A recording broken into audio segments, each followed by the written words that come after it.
자, 오늘 말씀 제목은 인생을 가장 가치 있게 사는 법, 인생을 가장 가치 있게 사는 법이라는 제목으로 말씀 나누도록 하겠습니다.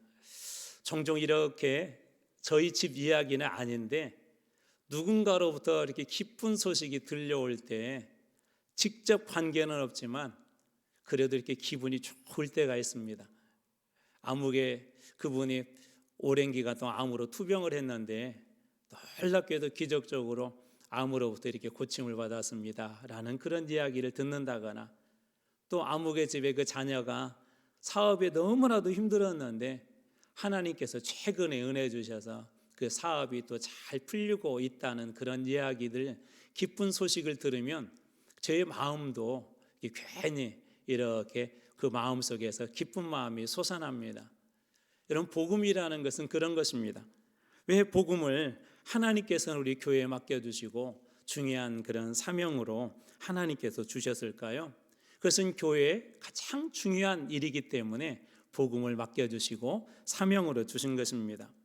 교회는 복음으로 세워졌고 또 복음으로 살도록 명령받았고, 복음 안에서 살 뿐만 아니라 다시 세상을 향하여서 복음을 흘려보내는 그런 곳이 바로 이 교회입니다. 자, 그렇다면 이 복음은 우리가 어떻게 전해야 할까요? 여러 번 나눴지만 오늘 특별히 오늘 주신 말씀 속에서 세 가지 은혜를 살펴보려고 합니다. 첫 번째 주신 은혜입니다. 자, 복음은 지금 전해야 합니다. 복음은 언제 전한다고요? 지금 전해야 합니다. 자, 오늘 말씀의 16절 앞부분, 내가 복음을 전할지라도 라고 되어 있는데요, 이 전할지라도라는 그런 말이 현재형이에요. 이게 이렇게 다시 재해석해도, 재번역해도 괜찮습니다. 내가 지금 복음을 전하고 있을지라도, 전하고 있어도 라는 그렇게 번역해도 괜찮습니다.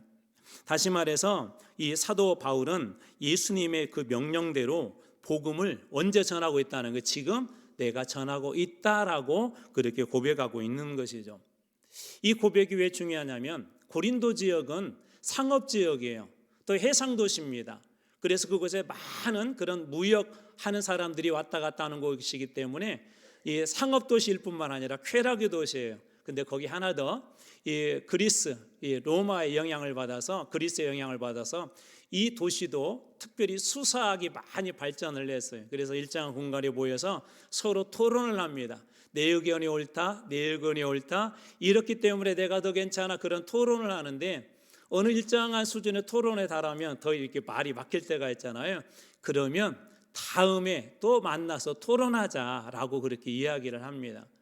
그래서 오늘 바울이 내가 복음을 전할지라도 내가 지금 복음을 전하고 있다라고 하는 이 표현은 이 그때 당시에 가지고 있는 문화, 다음에 하면 되지 뭐, 다음에 만나서 이 중요한 일이라도 토론하면 되지라고 하는 그 문화와는 정면 배치되는 것이죠.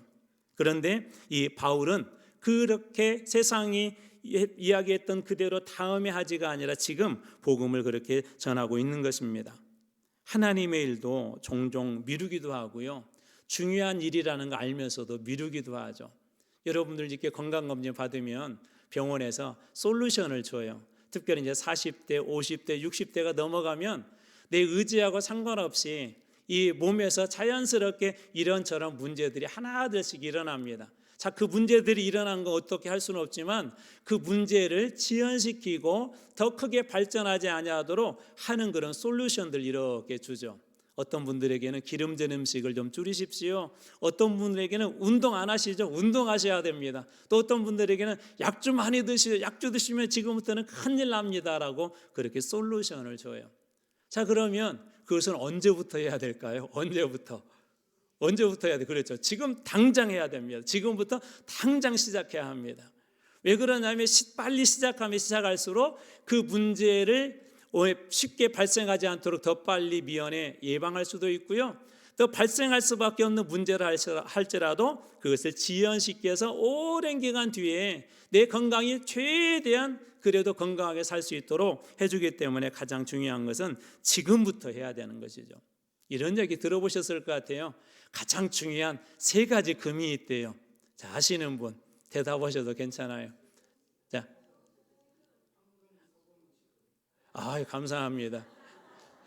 순서가 중요해요. 임권사님 지금부터 나오면 안 돼. 지금은 뒤에다 둬야 돼. 네. 자, 황금, 소금, 지금 이 세 가지가 가장 중요하대요.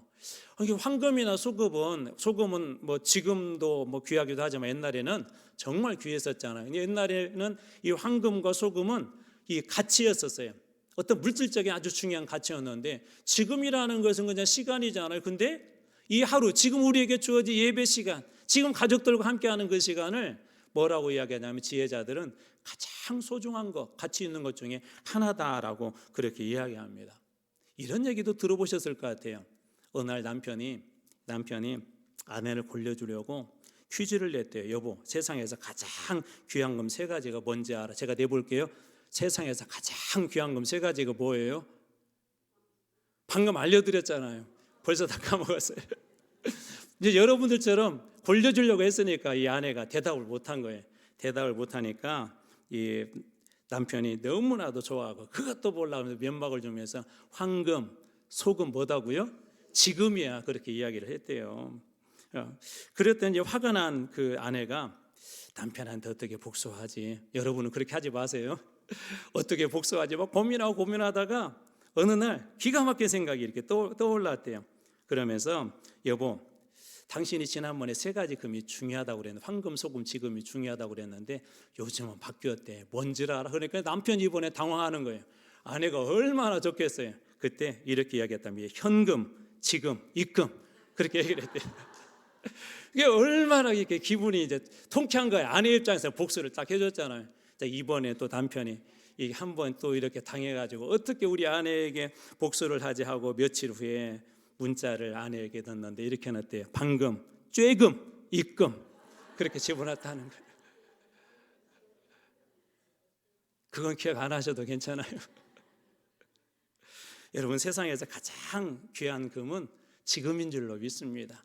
지금 만나는 사람이 가장 귀한 분이고요. 지금 나에게 주어진 이 시간이 가장 축복된 시간인 줄로 믿습니다. 고린도후서 6장 2절에 바울을 통해서 그렇게 말씀하시죠. 보라, 지금은 은혜 받을 만한 때요. 보라, 지금은 구원의 날이로다. 보라라는 말은 긴급할 때 쓰는 말이에요. 야, 여기 좀 봐. 아이들이 뭔가 신기한 걸 발견하고 엄마 여기 좀 보세요. 엄마 여기 좀 보세요. 라고 이야기하는 말. 이도 보라는 말인데 지금은 은혜의 날이다. 은혜 받을 만한 때다. 지금은 구원의 날이다. 라고 그렇게 이야기합니다. 예수님도 늘 우리들에게 이 성경에 보면 이런 명령들을 지금, 그러니까 현재형으로 대부분 다 쓰고 있는데요. 사단은 늘 뭐라고 하냐면 다음에 하지 뭐 내일 있는데 하지, 내일 해도 되지라고 그렇게 사단은 우리들에게 유혹합니다. 자, 그런데 예수님께서 이렇게 주신 그 명령들을 이렇게 가만히 보면 대부분이 뭐라고요? 지금 하라는 거예요. 지금. 예를 들면 우리가 요나에 대한 이야기를 했는데 요나에게 어디로 가라고 그랬죠? 요나에게 또 광주로 가라 그러면 안 됩니다. 어디로 가라고 그랬어요? 니느웨로 가라고 그랬죠. 니느웨. 근데 요나가 니느웨로 가지 않고 어디로 가요? 다시스로 도망을 치죠. 정 반대 방향으로. 그러다 가다가 풍랑도 만나게 되고 바다에 던지게 되고 그 속에서 극적으로 회개하고 이제 살아나서 다시 하나님께서 요나에게 두 번째 말씀이야. 여호와의 말씀이 임하여 이르시되, 여러분 기억하시죠? 두 번째 말씀하고 딱 났을 때 니느웨로 가라, 작은 성읍 니느웨로 가라 그랬을 때 요나서 3장 3절은 이렇게 되어 있어요. 요나가 여호와의 말씀대로 일어나서 니느웨로 가니라. 여기 일어나서라는 말이 히브리어 쿰이라는 단어예요. 쿰이라면 쿰, 무슨 뜻이냐면 즉각적으로, 바로, 즉시, 그런 의미가 있는 게 즉시 일어나서 여호와의 말씀이 니느웨로 가라 그럴 때 지금 즉시 바로 이 니느웨로 갔다는 것입니다. 우리가 이 이야기도 한번 나눴었죠. 에스더 얘기도 나눴었죠. 유대민족이 이제 하만 때문에 위기에 빠졌어요. 모두 다 몰살을 당할 그런 일들이 일어났습니다. 그런데 그때 모르드게가 이 에스더에게 이런 얘기를 하죠. 너를 왕비로 세운 것은 이때를 위함이 아닌지 누가 아느냐. 이때라는 게 뭐냐면 지금 하나님께서 필요해서 너를 왕으로 세우셨다는 거예요. 여러분, 왜 하나님께서 우리를 지금 불러주셨을까요? 왜 하나님께서 우리를 각자 우리 교회 안에 여러 가지 직분으로, 또 항전직으로, 또 우리 교사들로, 또 목회자로 하나님께서 여러 가지 모양으로 왜 우리들을 교회 안에 세워주셨을까요? 가장 중요한 이유가 있다면 지금 우리에게 무엇인가를 하나님께서 원하시는 것들이 있기 때문에 그렇습니다.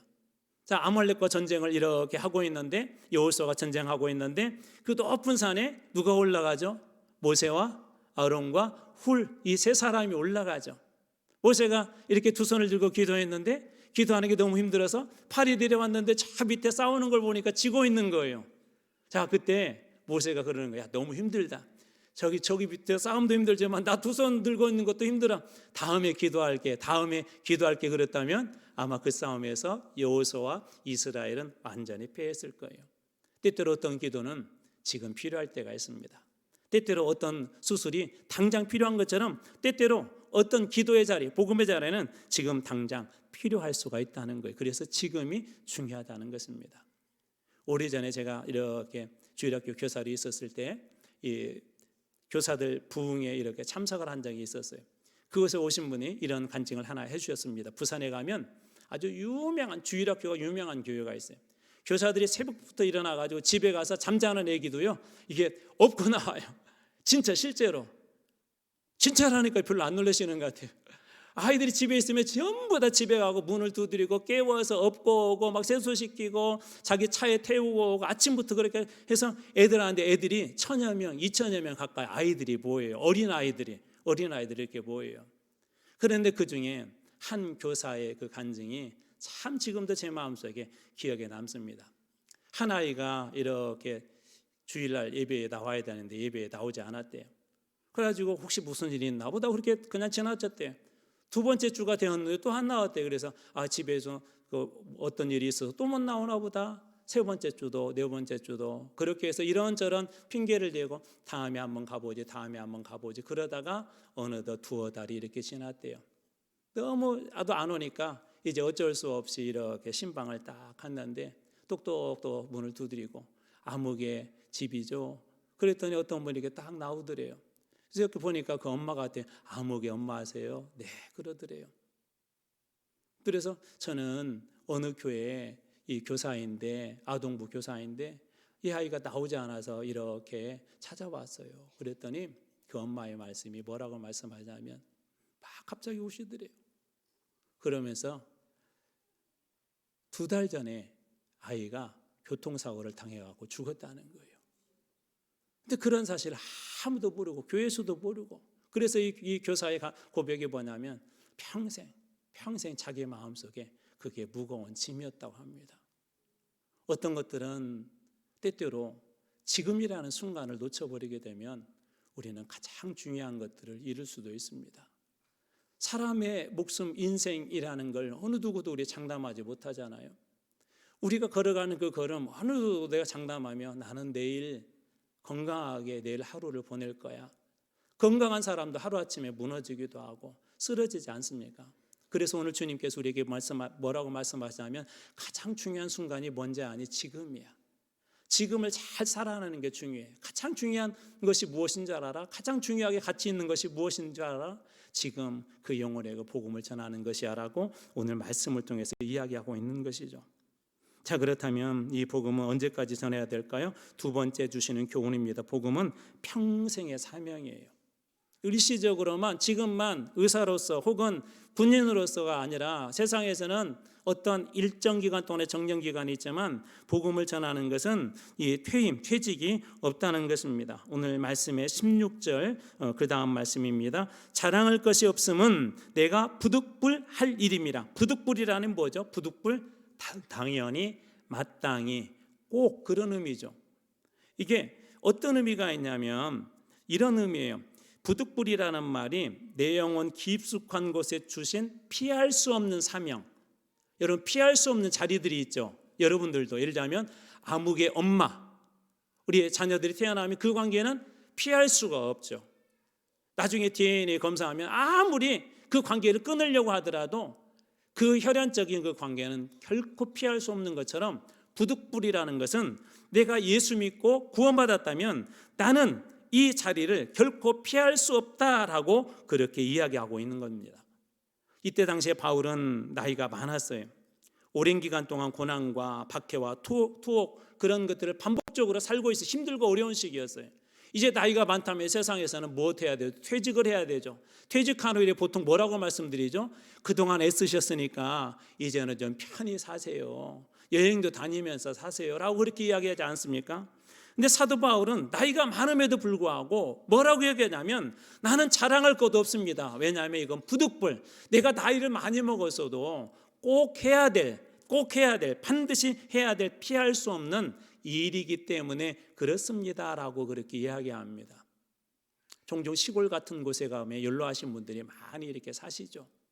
그런데 그 연로하신 어르신들 중에 가끔 50대, 60대 혹은 70까지 된 그 어머니가 90 이렇게 되셨는데도 자녀들 이렇게 돌보는 분들이 계세요.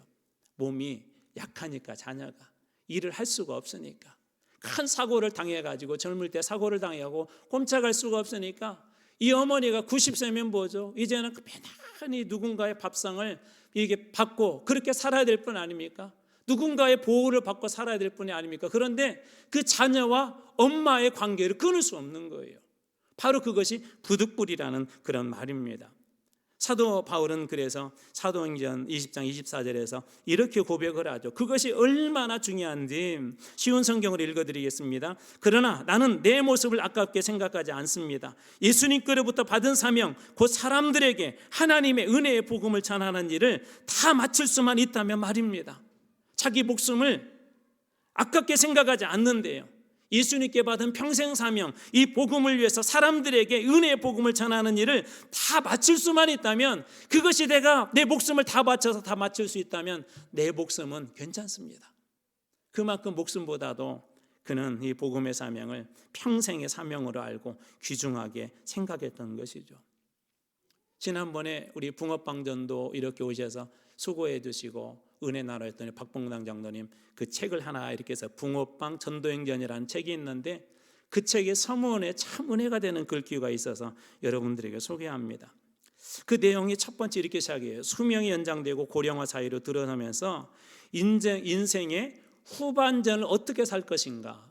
우리 예전에는 퇴직을 하게 되면 거의 10년 안에 돌아가셔요, 대부분이. 근데 요즘은 퇴직을 하더라도 60세 혹은 55세에 퇴직을 하게 되면 뭐 30년, 40년 정말 직장 생활하는 것보다 더 오래 사시잖아요. 그래서 퇴직하고 난 이후에 후반전이 아주 중요하다고 사람들도 그런 고민을 한다는 것이죠. 그런데 이 장로님이 그 책에다 이렇게 고백을 했습니다. 들어보십시오. 사람마다 이 질문에 다양한 대답을 하겠지만 저는 복음을 전하며 여생을 보낼 것이고 저에게는 그것이 가장 행복한 삶이다. 당신은 인생의 후반전을 어떻게 살겠습니까? 라고 사람들이 각자에게 가장 중요한 질문이라고 질문을 하면서 나는 이렇게 살 거야 저렇게 살 거야. 그런데 우리 장로님은 사람들마다 이 질문에 다양한 대답을 하겠지만 저는 복음을 전하면서 여생을 보낼 것이고 저에게는 그것이 가장 행복한 것, 가장 귀중한 것, 가장 가치 있는 삶입니다라고 그렇게 말씀하셨습니다. 올해 72세예요. 72세. 지금도 전국적으로 돌아다니시는데요, 이 차 안에 보니까 가서 입을 옷들이 다 정해져 있어요. 생활 모든 게 다 들어가 있어요. 언제 어디서든지 그냥 부르면 가서 또 필요한 곳이면 전도하시려고 전도에 정말 목숨 건 그런 분 같습니다. 영혼 구원을 가장 가치 있는 일로 살고 계신 분이시죠. 여러분들에게 지금 가장 가치 있는 것은 무엇입니까? 우리 청년들에게 묻습니다. 여러분들에게 정말 가장 가치 있는 것은 무엇입니까? 많은 사람들이 나는 빌딩 한 채만 있으면, 나는 내 통장에 자동으로 돈만 많이 들어왔으면, 또 어떤 사람은 명예를 좋아하는 사람은 나는 높은 자리에 올라서 사람들에게 내 이름을 드러낼 수 있다면 이라고 그렇게 고백을 하죠. 의사 선생님인지 호스피스 병동에서 일한 분인지 정확히 기억은 안 나는데 그 책에서 읽었던 내용 하나를 여러분들에게 소개를 합니다. 호스피스 병동에서 있었던 일인데, 임종을 앞두고 편안하게 돌아가시면 괜찮은데 임종을 앞두고 마지막 순간에 정말 힘든 게 쉽게 편안하게 돌아가시지 못한 그런 분들이 계세요. 그런 분이 한 분 계셨답니다. 남자분이었는데, 근데 이렇게 보니까 누구를 기다리시는 것 같았대요. 말씀도 막 너무나도 모기 소리처럼 작아가지고, 그래서 가까이 가서 할아버지 누구 보고 싶으세요? 그랬더니 동생. 들으셨어요? 동생. 들릴까 말까 귀에다 가까이 대고 두 번 세 번 해서 아, 동생을 찾는구나. 우리 임종의 순간 여러분 보신 분들 아시겠지만 마지막 순간에 보고 싶은 사람들이 있잖아요. 제가 아는 선교사님은 해외에서 선교를 하는데 부모님이 돌아가신다고 해서 연락을 받는데 곧 돌아가실 것 같은 힘들어 죽겠는데 부모님이 안 돌아가시는 거예요. 근데 이 선교사님이 딱 도착했을 때, 병원에 도착했을 때 이렇게 어머님 손을 잡아들고 엄마 나 아무개야 그랬더니 그때 이렇게 눈을 감으시더래요. 그래서 이 할아버지도 그런가 보다라고 해서 가서 이제 그 동생을 수소문해서 이렇게 찾았대요. 그 동생을 이렇게 데려가는데 동생도 막 들으면서 눈물을 흘리고 형도 이렇게 보더니 막 이렇게 이 뭔가 감격에 찬 것 같이 그러더니 가까이 오라고. 그래서 동생이 이렇게 가까이 갔는데 형이 더 가까이 오라고. 이제 숨이 차니까 말씀 못 하는 거죠. 그러더니 이렇게 가까이 됐더니 귀에다 대고 이런 말씀을 하셨대요. 내 돈 내놔. 여러분 웃을 일이 아니에요. 웃을 일이. 마지막 죽는 순간까지 사람이 그리워한다면 이해가 되겠지만 알고 봤더니 이 동생이 젊을 때 사업을 했는데 너무나도 힘들고 어려우니까 형한테 돈을 빌렸는데 그 돈을 갚지도 못하고 사업이 망해버린 거예요. 빚을 많이 졌다 보니까 빚쟁이들한테 쫓겨다가 보니까 도망다니고 형한테도 미안해가지고는 연락도 못하고 왜냐하면 형도 그것 때문에 너무나도 힘들었거든요. 그러니까 이분의 마음속에는 내 동생 저놈 때문에 내 인생이 이렇게 돼서 내가 이렇게 병에 걸렸어. 마지막까지라도 나는 꼭 이 돈을 받고 나는 죽을 거야 라고 이분은 그것 붙잡고 마지막을 버틴 거예요. 여러분 얼마나 비참한 인생입니까? 돈을 가치에 두고 사는 인생만큼, 돈에 묶여 사는 인생만큼, 명예에 붙잡혀 사는 인생만큼 비참한 인생은 없습니다. 그러나 복음에 묶여 살고 예수에 묶여 살면 우리에게 주신 큰 은혜 속에 하나님 주신 영적 자유 속에 사는 그런 존재로 바뀔 줄 여러분 믿으시기 바랍니다. 세상에 묶여 살지 말고 죄에 묶여 살지 말고 예수님에게 붙잡혀 사는 인생들 되십시오. 여러분 하나님 앞에 가서 우리가 뭐라고 이야기하겠어요? 목사로, 장로로, 또 권사로, 직분자로, 안수집사로 하나님 앞에 이렇게 했을 때 우리가 다 주의 종들이라고 하잖아요. 통틀어서 주의 종들이라고 불리는데 내 일만 하다가 주님 앞에 가면 주님께서 우리들에게 뭐라고 이야기하시겠냐는 거예요. 교회를 세워진 가치, 어떤 가치로 세워졌죠? 예수 그리스도 때 보혈의 피로 세워지는 것이 교회 아닙니까?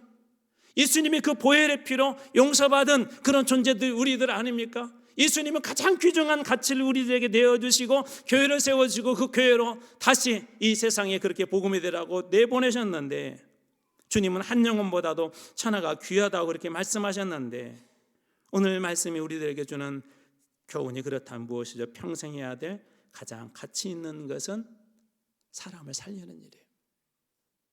영혼을 살리는 일이라는 것입니다. 자, 그렇다면 이 가치 있는 일 도대체 그냥 단순히 가치가 있어서 그럴까요? 그 안에는 우리가 이 복음의 빚진 자들이기 때문에 그렇습니다. 오늘 말씀 세 번째가 주는 교훈이 그겁니다. 우리는 복음의 빚진 자들입니다. 오늘 말씀의 뒷부분입니다. 만일 복음을 전하지 아니하면 내게 화가 있을 것이로다. 복음을 전하지 않으면 내게 무엇이 있을 것이라고요? 화. 이것이 뭐냐면 심판이 있을 것이라는 그런 말이 아니에요. 이 말씀 드릴 때 막 순간 뜨끔했죠. 아니 나 전도 좀 못하고 있는데 하나님 막 나 심판하시면 어떡하지? 그런 말이 아니에요.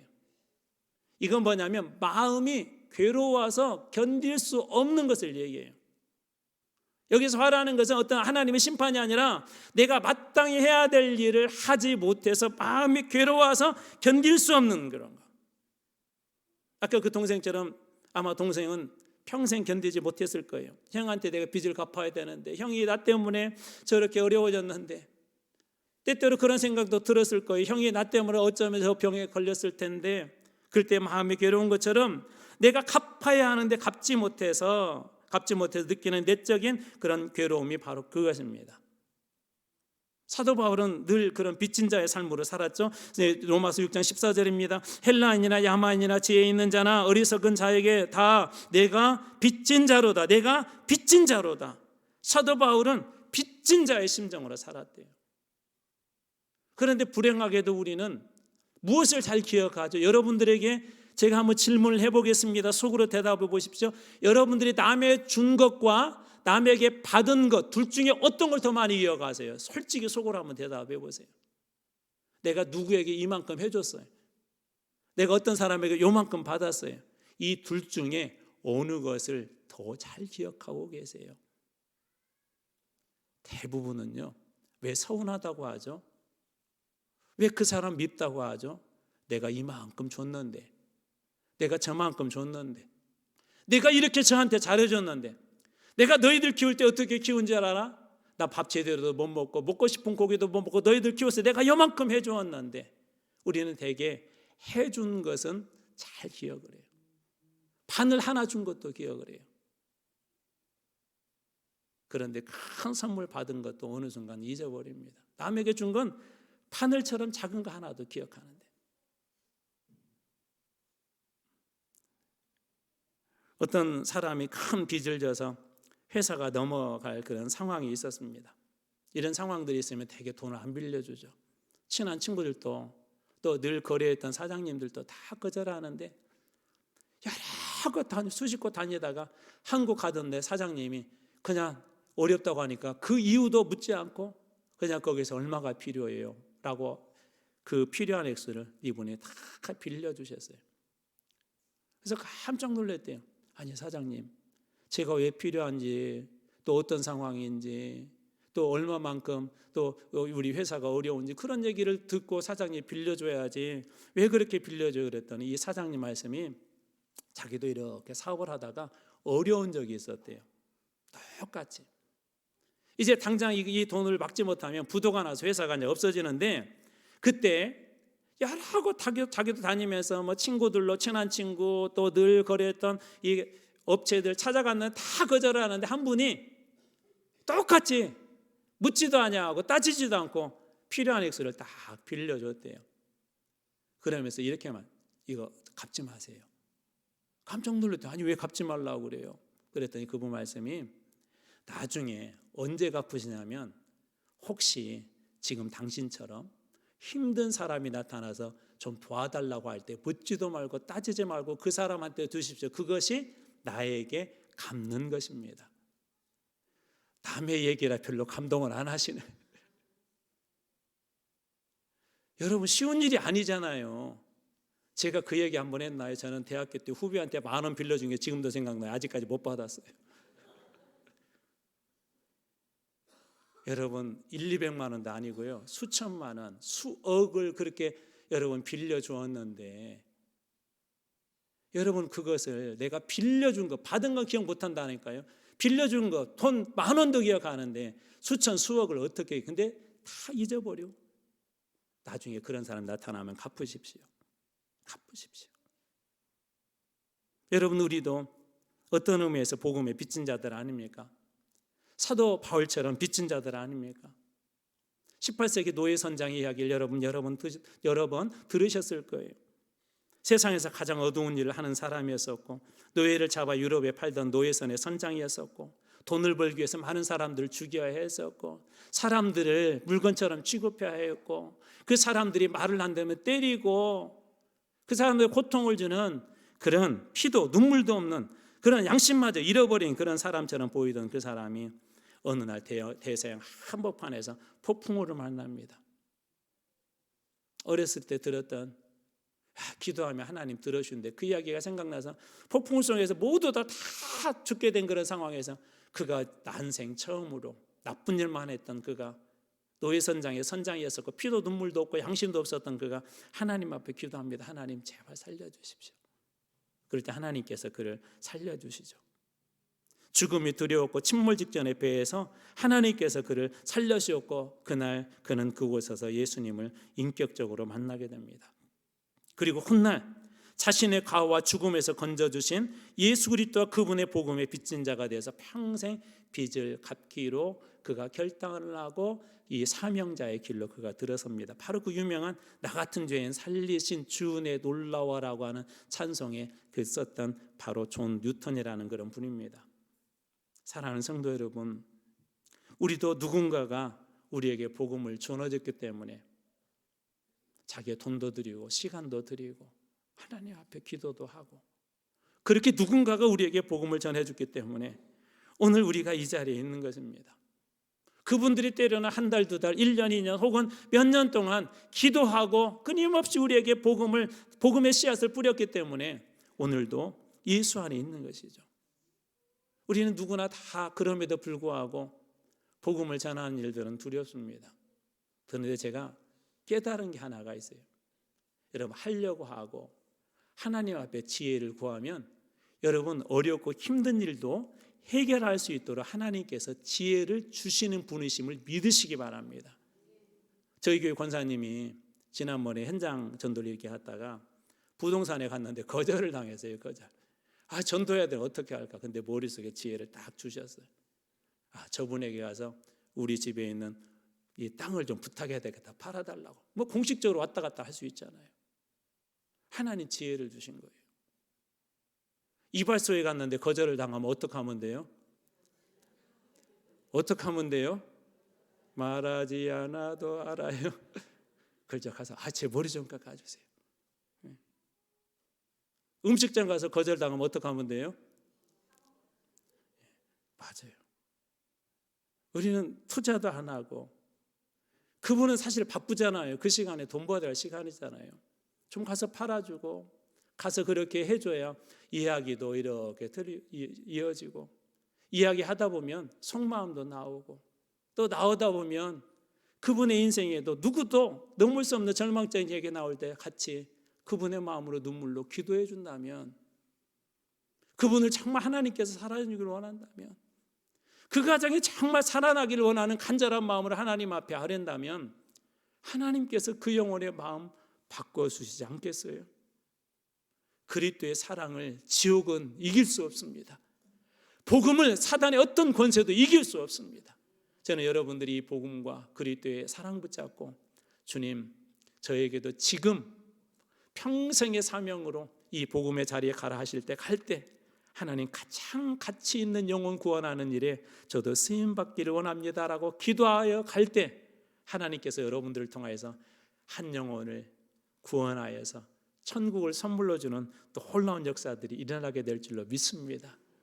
부담되시죠? 맞아요. 부담돼요. 이야기만 하고 마칠게요. 초등학교 때 선생님이 저는 부끄러움이 많았고 이렇게 미인들이 많으면 얼굴을 못 들었어요. 자기가 미인이 아니라고 하니까 지금 안 웃는 거야 지금. 정말 부끄러움이 많았는데 초등학교 선생님이 지금도 한 얘기를 기억해요. 종구가 출석부 좀 가져올래? 그런데 그때 음메기사를 기가 살더라고요. 선생님이 제 이름을 불러주고 출석부 가져오는 거 이게 귀찮은 일이에요. 교무실 들어가는 게 귀찮은 일이에요. 근데 선생님이 수줍음을 많이 타고 부끄러움을 많이 타고 사람들 앞에서 여학생들은 말할 필요도 없고 남학생들 앞에서도 친구들 앞에서도 부끄러워 고개도 못 드는 저에게 종구가 출석부 좀 가져다 줄래? 그게 저한테는 엄청난 프라이드가 되고 그것이 자신감이 되고 힘이 되었어요. 여러분 주님께서 여러분도 그렇게 초청하신 줄 믿으시기 바랍니다. 이 위대한 일을 맡기신 걸 믿으시기 바랍니다. 두렵고 떨리지만 나가게 될 때 여러분들을 통하여서 지금 반드시 구원받을 영혼이 구원받는 놀라운 역사들 가장 가치 있게 사는 그 인생의 여정이 여러분들이 다 되시길 주님의 은혜로 축원합니다. 기도하겠습니다.